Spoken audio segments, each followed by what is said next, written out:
So this is 10th canto, 14th chapter. In the 13th and 14th chapters of the 10th canto of Bhagavatam, Sukadeva Goswami very beautifully describes Brahma Vimohana Leela. 13th chapter describes the actual storyline, and 14th chapter describes the prayers offered by Lord Brahma to Krishna when he felt guilty of his mistakes. So as all of you know, the story goes like this. Krishna just killed Aghasur, such a hideous demon, python demon, so powerful. And Krishna effortlessly killed him and is happily having his lunch on the bank of Yamuna. Then all the devatas in the upper planetary systems, they became ecstatic seeing Lord Krishna becoming victorious over Aghasur. And they started praising Krishna, singing about Krishna in the upper planets. All this kolahal, all this praise offered by these devatas went all the way up to Brahmalok. It went to Lord Brahma's abode. And Brahma became very curious to understand what's happening here. Let me just go and see. He came down from Brahmalok to earthly planet on his swan carrier, and he saw little Krishna sitting in the center of so many concentric circles formed by the Gopas, and became surprised. He felt that, oh, this boy, did he kill Aghasur? Is he God? Does he have so many powers? Just a few years back, it's Brahma only who went all the way to this place, Kshirosagar, and offered Purusha Sukta prayers and personally requested the Lord to come down to this earthly planet. And even before all the devatas came to know about the Lord's message, it is Brahma who received the first communication from Lord Vishnu. Brahma offered this prayer: Sahasra Sirsha Purushaha Sahasrakshas Sahasrapat Sabhumim Vishvato Vritva Atyatishta Dashangulam Purusha Evedagam Sarvam Yadbhutam Yascha Bhavyam. He is chanting Purusha Sukta prayers. Then Lord Vishnu had sent a message through the heart of Brahma, and Brahma opened his eyes and revealed that message to all the devatas, that the Supreme Personality of Godhead Krishna is going to appear in a human form in the dynasty of Yadus. And all of you devatas are expected to descend in the Yadu dynasty to assist Krishna in his pastimes, in his mission of establishing dharma, destroying the miscreants, and protecting the righteous people. So that same Brahma who requested for the descent of the Lord on this earthly planet, he became bewildered when the Lord is acting like a human being. That's why Kunti Maharani says, Atyanta Vidambanam. Radha Madan Mohan Dev ki jai. Tadatyanta Vidambanam means it's very astonishing, very surprising, very bewildering sometimes to see the Supreme Lord Krishna's human pastimes. Yanmatya Leelaupayikam Swayoga Maya Balam Darshayita Grihitam Vismapanam Swasya Cha Saubhagardhe Parampadam Bhushana Bhushanangam. Yanmatya Leelaupayikam Swayoga. When Krishna performs Leelas in this Martyaloka, Martyaloka means this material world, earthly planet. So when the Supreme Lord appears as a human being in this world and performs so many human pastimes, they are very attractive and enchanting and wonderful and even astonishing and bewildering to some people. Even Lord Vishnu gets attracted to the human pastimes of Krishna. And Brahma became bewildered, thoroughly bewildered. He got a doubt. Is he really God? The Lord becomes so absorbed in his human pastimes that even devatas also become astonished. Oh, is he really God? Why is he eating jhota? of the cowhead boys. For example, you see somebody as a very exalted devotee. You have so much of respect and reverence for such a devotee. And this devotee goes out and then interacts with some common people in a very casual manner. The very common people, maybe they are doing some work or maybe he interacts with some small children in a very playful manner, in a silly manner. You feel like, yeah, he's such a respectable and reverential devotee, and what is he doing here? You get a little surprised, right? Because this devotee is like little acting different from his regular style. Similarly, Krishna, although he is the supreme Lord of the entire universe, still he is acting like a small human child and playing with other boys as if he were an ordinary child. The Lord becomes so absorbed in that pastime. And he's acting like a small child of Mother Yashoda, as you're seeing behind. He's breaking butter pots. He is stealing butter, distributing butter to the monkeys. And he's also running away when Mother Yashoda is chasing him with a stick in her hand. And he is crying. Profusely he is crying, seeing the stick of Mother Yashoda. Rudantam muhurnetra yugmam rujantam karambhoja yugmena satanka netram muhushvasakam patri rekhanka kantha sthita graiva damodaram bhakti baddham. It's very difficult for common people to understand and believe that he is God. If some very new person comes and we are offering lamps, hundreds and thousands of people are offering lamps to that crying boy behind. Who is he? He's our God. Why is he crying? God also can cry. What is that lady doing next to that God? She's tying him, binding him. She's punishing him for the mischief he has done. People get bewildered. How can God be punished by someone? How can someone tie God? Arrest God. If he's being arrested, how can he be God? God. That is the speciality of unique Vrindavan Leela. Darshayam stadvidam loka atmano bhrityavashyatam vrajasyo vaha vaiharsham bhagavan balacheshtitaihi. Just to demonstrate that how Krishna is controlled and captured and captivated by the love and affection of his devotees, Krishna is doing this balacheshtitaihi. Balacheshtita. In Vrindavan, Krishna would just run behind a calf, or he would crawl towards a calf and catch the tail of that calf. He will catch. And the little calf becomes little afraid and gets up and starts running away. And Krishna becomes afraid and then he holds on tightly to that calf's tail and he's being dragged in the dust of Vrindavan, in the kichad of Vrindavan. And this Vrindavan land, dust, is mixed with cow dung and cow urine, and it created some kind of special cosmetic. And Krishna's entire body is smeared with that cosmetic. Right? People wear these ointments, right? On the face, fair and lovely and all that. So the real fair and lovely that Krishna puts on his face is a mixture of cow dung, cow urine, and cow's dust. Godholi, Govar, and Gomutra. That's there as the cosmetic on Krishna's body. Anybody will get bewildered. Is he God? Why is he being dragged by a calf in this pasture grounds of Vrindavan? Why is he being defeated by the Gopas in their play? Why is he being tied up and bound and arrested and punished and chastised by Mother Yashoda? Kunti Maharani said, "Oh Lord, your activities are extremely bewildering." Kunti Mata said, "Gopya dade tvayi krita gasida matavad yate dashashru kalilanjana sambhramaksham vaktram niniya bhaya bhavanaya sthitasya samam vimohayati bhirapi yad vibheti." Gopya dade tvayi krita gasida matavad.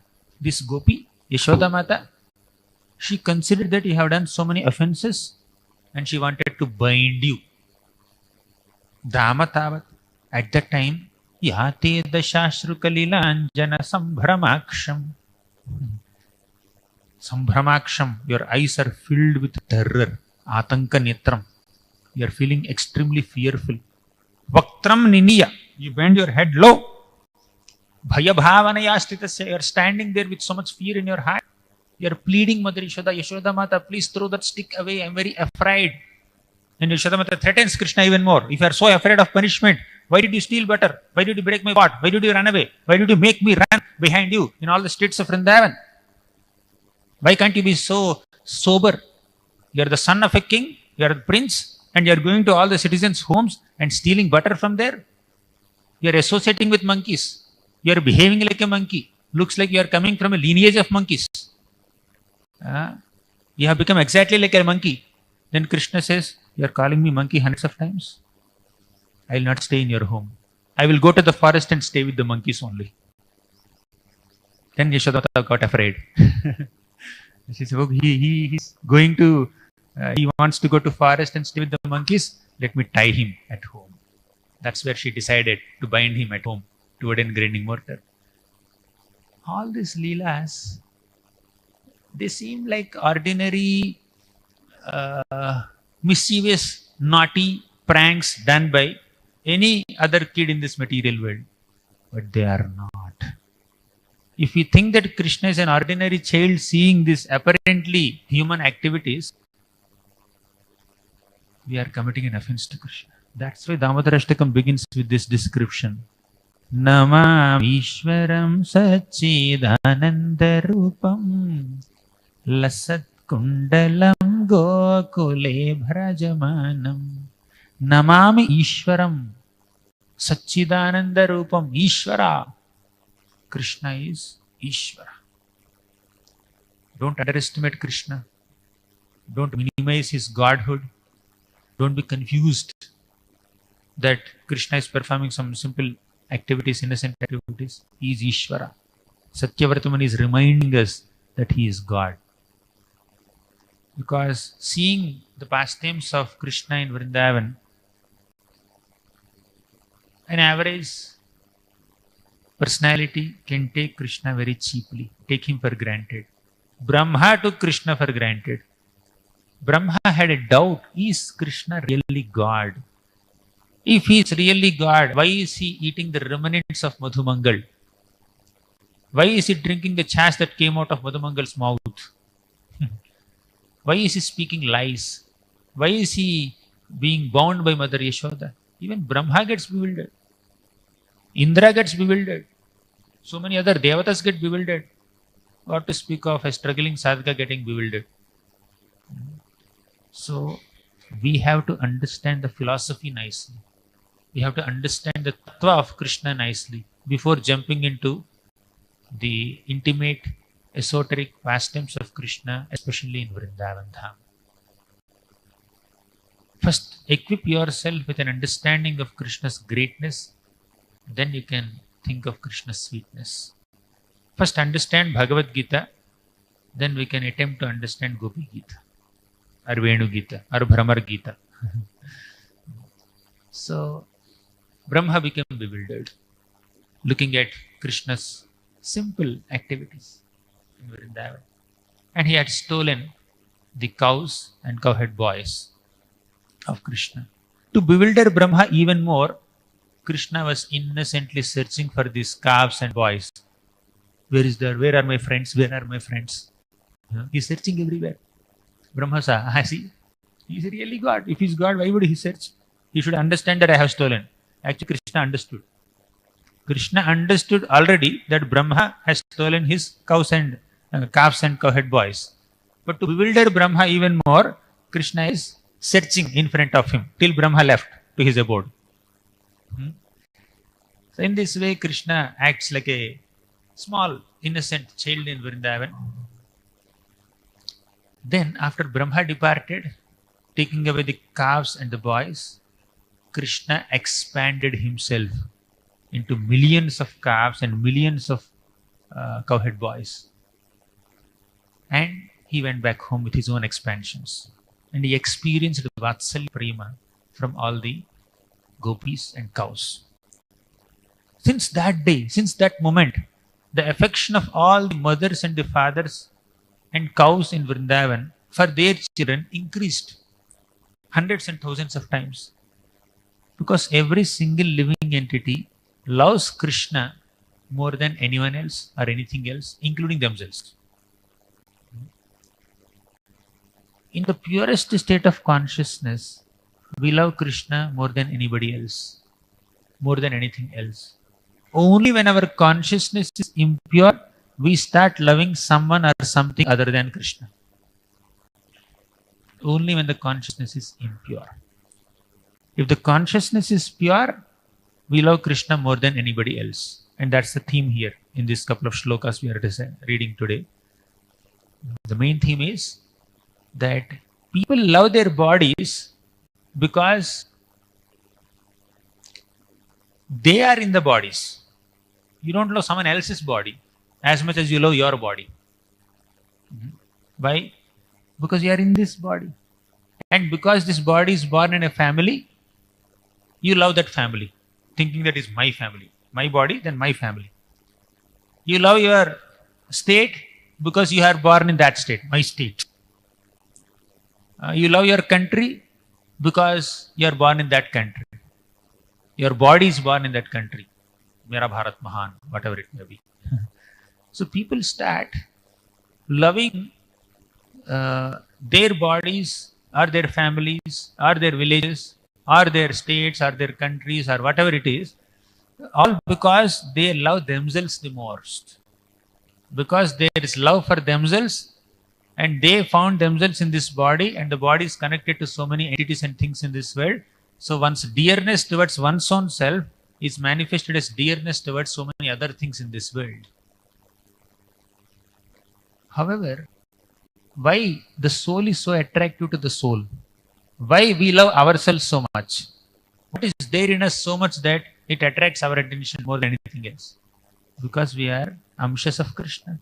Mama ivamsho jiva loke jiva bhuta sanatanaha.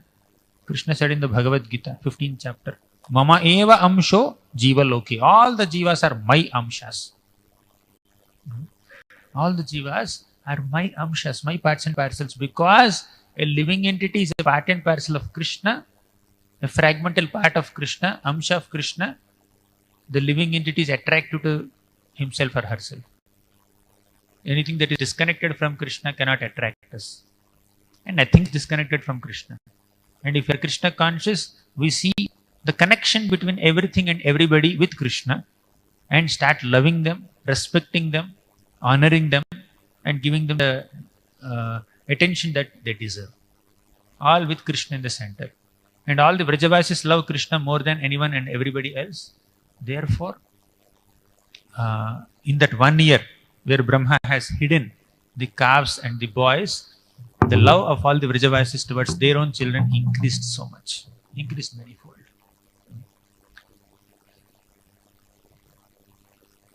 Brahma thought that he had stolen the boys, he thought that he had stolen the calves, but he did not steal. Total, there are 3 sets of boys and calves.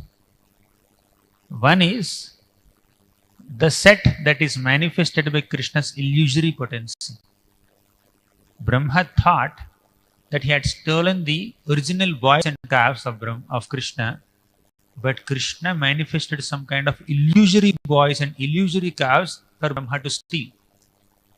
Just like Ravana came to Lord Ramachandra's hermitage when he is away, and he had stolen Sita Devi. But how can Ravana kidnap Sita Devi? Mother Sita is the Supreme Lord's pleasure potency. How can a demon like Ravana even touch her or kidnap her? He had not kidnapped Sita Devi. He took away Maya Sita, an illusory Sita. While original Sita is safe in the custody and the protection of Agni, fire god, a Maya Sita or an illusory Sita is kidnapped by Ravana. Similarly, while the original Gopas and original calves in Vrindavan were hidden by Krishna by his mystic potency, Brahma had stolen some illusory boys and illusory calves. For this 1 year, Brahma thought that he had stolen the boys and calves, but he was only keeping some illusory boys and calves. That is one set. And second set is the original set that Krishna has hidden. Third set is Krishna's expansions. Krishna expanded himself into so many boys and calves. Total 3 sets of boys and calves in Brahma Vimohan Leela. Got it? I hope it's clear. So, Krishna started playing with his own expansions. Krishna started jumping up and down with his own expansions in the form of calves and boys. So in this way, 1 year passed. Many things happened during this 1 year. But finally, Lord Brahma came in front of Krishna. After a moment, which is like 1 year in this earthly calculation, Brahma came there and saw Krishna playing with all the boys and calves as usual. He was wondering, he was thoroughly bewildered. How is this possible? I have stolen all these boys and calves. I have hidden them by mystic potency. How can they exist here again? Are they original ones? Are they real ones? What about the ones that I have stolen? Who are they? Who are they? He's totally bewildered. He started sweating in anxiety. He was trembling. When you realize that you have done a grave mistake, and when someone catches you doing that mistake or found that you have done that mistake, at that time the kind of embarrassment that one feels is unimaginable. Brahma is feeling extreme degree of bewilderment and confusion and guilt and repentance, and it took a while for him to come back to senses. He was jolted, he was shaken, completely shaken. He didn't understand, what am I supposed to do? Then he saw that Krishna expanded himself into all the boys and calves. Right in front of Brahma's eyes, all these boys and calves manifested themselves into 4-handed Vishnu Murtis, worshipped by all kinds of opulences, Vibhava. Then Brahma was astonished at this sight. And right in front of him, all these Vishnu Murti forms merged into Krishna's form, revealing that Krishna is the source of all these forms. Then Brahma started offering prayers, very heartfelt prayers. Brahma said, Naumedyate brava pushe taditambaraya gunjavatam saparipichhala sanmukhaya vanyasraje kavalavetra vishana vedu lakshmashriye mridupade pashupangajaya.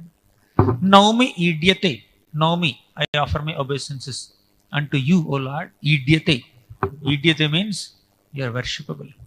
Naumi idyate abrava pushe taditambaraya. Your body is having the complexion of a dark monsoon cloud. Tadit ambaraya. Your clothes are shining like lightning. Gunjavatamsa. You are wearing simple gunjamala. Paripichala sanmukhaya. You wear a beautiful peacock feather, which is like a rainbow on your head. Vanyasraje kavalavetra vishana venu. Vanyasraja. You wear a simple garland of forest flowers. Kavala, Vetra, holding little curd rice in your hand. Vetra, holding a little stick in your hands to tend cows. Vishana Venu, playing a simple flute. You manifest yourself, and this is the highest manifestation of the absolute truth. Although the form of Krishna in Vrindavan Dham is characterized by simplicity, innocence, not so grand, not so majestic, not so opulent, but very, very simple. That form of Krishna is the highest manifestation of the absolute truth, as acknowledged by the greatest authority in this universe, that is Brahma. He realized it. Earlier he did not realize it, now he realized it. Full realization he got. The lesson here is, the lessons here are, however exalted you may be, even if you are as exalted as Lord Brahma himself, there is a possibility of getting bewildered. There is good possibility of getting confused, bewildered. Never be overconfident in bhakti. Never think that I have transcended all confusions. I am beyond all doubts. I am beyond all illusions. We should never be overconfident in bhakti. We should never be arrogant in bhakti. If Brahma could be bewildered seeing a simple pastime of Krishna in Vrindavan, can't we be bewildered? We will also be bewildered if you are not in right consciousness. There are more lessons. When Brahma was arrogant, or with all respects to Lord Brahma, somehow when Brahma was little identifying himself as the creator, as the proprietor, as the supreme personality within this universe, he could not understand the glories of Vrindavan. He could not understand the glory of Krishna's cowherd boy in Vrindavan. But when Lord Brahma became humble, when Lord Brahma became, he realized the potency of Krishna, he became humble, then he could understand the glory of Vrindavan. By the way, this pastime is not a license for us to demean Brahma or disrespect Brahma or think little low of Brahma. We should study Srimad Bhagavatam and study the mistakes of great personalities and learn what not to do in bhakti without disrespecting those great personalities. Sometimes Indra exhibits some kind of pride and arrogance. Brahma may exhibit some kind of pride or illusion. Or some other devata or exalted personality may exhibit some kind of confusion. Sometimes you may see great personalities also displaying little faults, but they are not actually faults. Sometimes they may be actually faults also, but we need to learn what lesson is intended from their activities and learn what not to do and what to do in bhakti without offending them, without disrespecting them. So Lord Brahma is very exalted. Once, after Brahma was born, he offered a prayer. He spoke about himself. Na bharati menga mrishopalaksyate na vaikvachinme manaso mrishagatihi na me hrishikani patantya satpathe yanme hridautkantyavata dharto harihi na bharati menga mrishopalaksyate means whatever I say will never go wrong. Na bharati menga mrishopalaksyate na vaikvachinme manaso mrishagatihi. My mind will never think of anything wrong.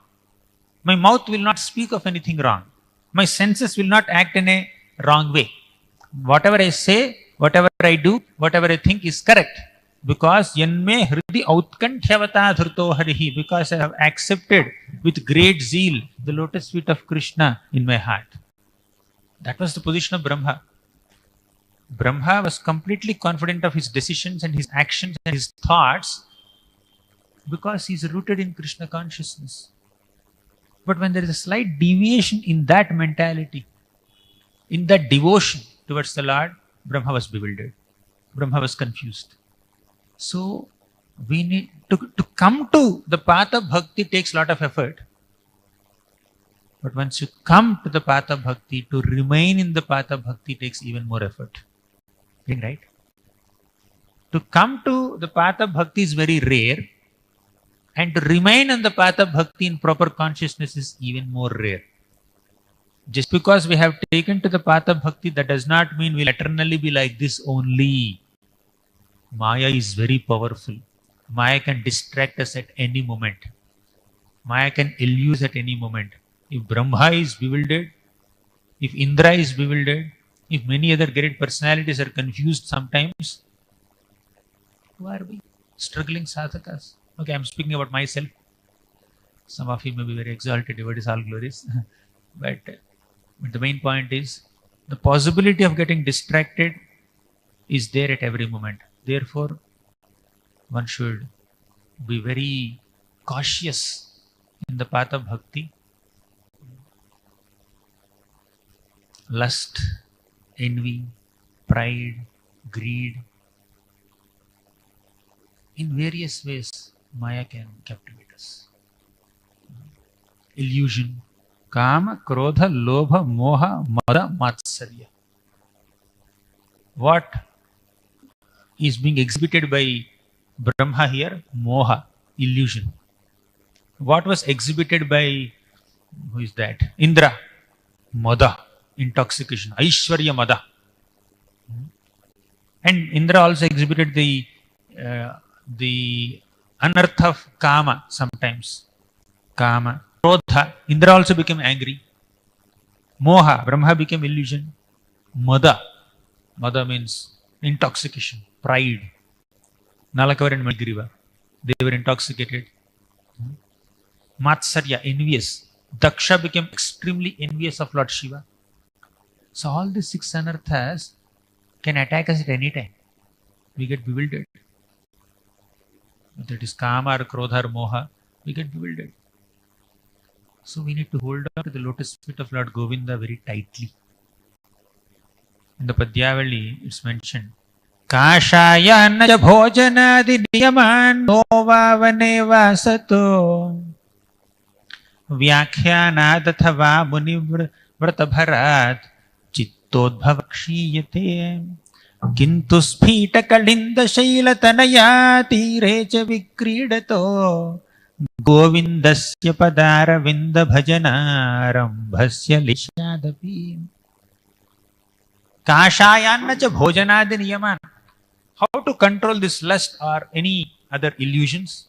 Kashayan, by wearing saffron cloth, our material desires will be controlled. Lust will be controlled. Illusion will be controlled.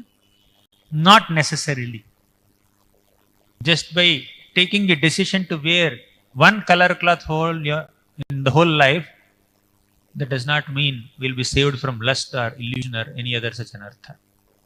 Kashayan nacha. Bhojanadi niyaman. Okay, let me control my diet to control my lust. Yeah. Senses may become little weak. There may be some control, but within the mind there is always some lust. Right? Kashayan nacha bhojanadi niyaman. Novavane vasato. Vanavas. Just by leaving the palace comforts and household comforts and going to some vana, some forest and living in a secluded place, will that protect us from lust? Not necessarily. Vyakhyanadatava munivrata bharaj todbhavakshiyati. Vyakhyana, by studying hundreds of commentaries, analyzing things philosophically, can our lust be controlled? Not necessarily. Munivrata bharat, by taking vows of silence, can we control our lust? Not necessarily. Vyakhyanadatava munivrata bharat chittodbhavakshiyate kintu sphitakalinda shailatanaya tirecha vikridato govindasya padaravinda bhajanarambhasya leshadapi. But what Kashaya cannot do, what Bhojanadi Niyama cannot do, what Munivrata Bhara cannot do, what all this Vedeshu, Yigneshu, Tapassu, all these things cannot do, Govindasya Padaravinda Bhajana can do. If you do bhajan of the lotus feet of Lord Govinda sincerely, and even if you slightly try to worship the Lord Govinda, then you will be saved from lust. And who is that Govinda? He is happily wandering on the banks of Kalindi. Kintu spita kalinda shailatanaya tirecha vikridato. Kalinda shailatanaya tirecha vikridato. Means on the bank of Yamuna river, Krishna is happily frolicking, enjoying various pastimes. And if you look at that Krishna, your material desires will go away. Your anarthas will go away. Only by taking shelter of the Lord's lotus feet, sincerely and humbly, we will be saved from the allurements of Maya. No other path can protect us from Maya. So Brahma is bewildered here. Although he got the mercy of the Lord earlier, But he became confused. Even while practicing bhakti, if you are not very careful, there is a possibility of getting bewildered or distracted or deviated.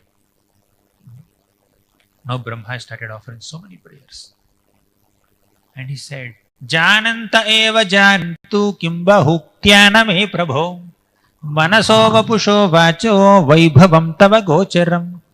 Jananta eva janantu. Let people say, I know Krishna, I understand Krishna completely. Let people claim like that. As far as I am concerned, manaso vapusho vacho vaibhavam tava gocharam. With my body, mind and words, I cannot understand your opulence. I cannot understand your power, vaibhava. Oh Lord, I humbly admit that I don't understand you. You yourself said, Name viduhu suraganaha prabhavam namaharshayah ahamadirhi devanam maharshinam cha sarvashah. Name viduhu suraganaha. Even great suragana means great devatas cannot understand Krishna. Great sages cannot understand Krishna unless Krishna reveals himself to them. Only by bhakti we can understand Krishna. When we deviate from bhakti, we will deviate from our understanding of Krishna.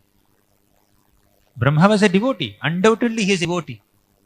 But for a moment he was distracted. Indra was devotee, no doubt. But Indra was distracted. He started identifying himself as the boss of the Swargalok. And Brahma started identifying himself as the creator of this entire universe. So when we identify ourselves anything other than the servants of Krishna, then there is bewilderment. But when we humbly identify ourselves as servants of Krishna, then in such a state of humility, we can understand the glories of Krishna and also the glories of Vrindavan Dham. In such a humble state of mind, our Brahma understood, I am a servant of Krishna. I understood the glory of Vrindavan. Yatra naisarga durvairaha saha sandrmrgadayah mitrani vajita vasa darshanadikam. Although naturally speaking there is some vairata, enmity amongst different living entities, in Vrindavan that envy is not there amongst the living entities. In Vrindavan there is no envy. And Brahma could understand that now. The glories of Vrindavan Dham are revealed to Brahma when he is in a humble state of mind. So let us stop identifying ourselves with our temporary material designations and let us identify ourselves as humble servants of Krishna and Vaishnavas.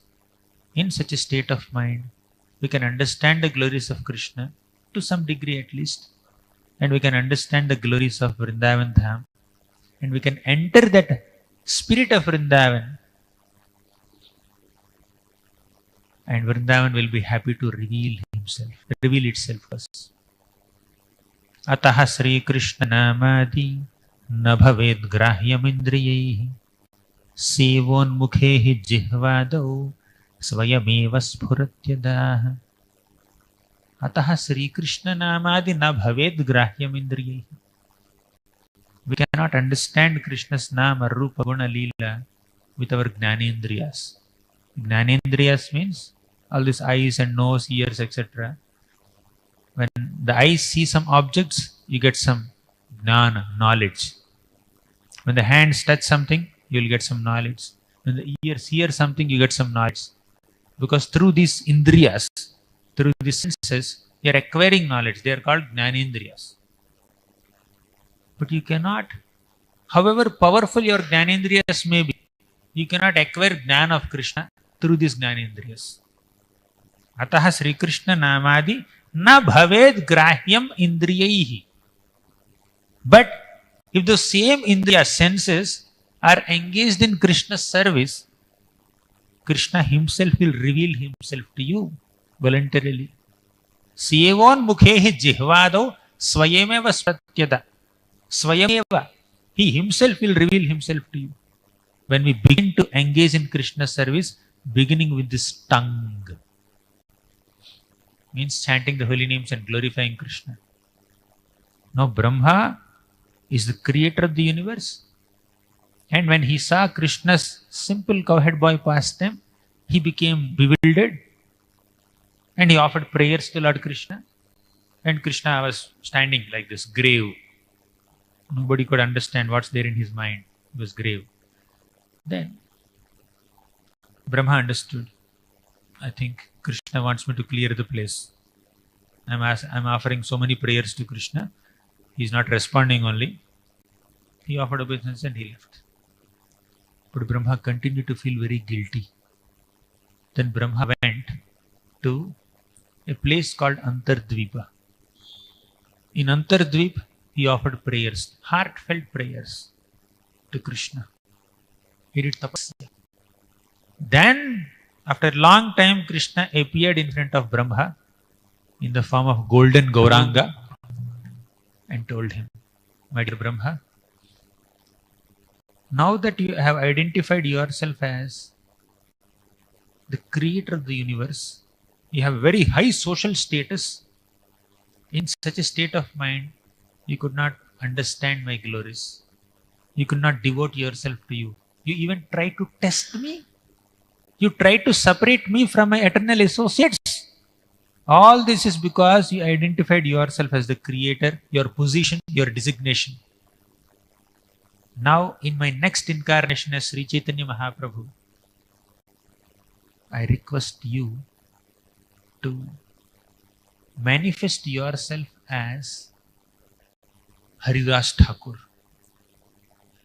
taking birth in a Mlechar Yavana family, where you don't have such great social status, you may not have so much of physical beauty or strength, you will be away from Janma, Aishwarya, Shruta, Shri.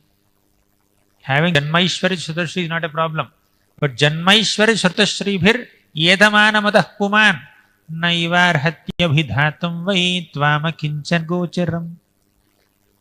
Janma, Aishwarya, Shruta, Shri, that will increase your mada, intoxication. When you are devoid of that, then you will be able to humbly chant the holy names of Krishna constantly. And Brahma became Haridas Thakur.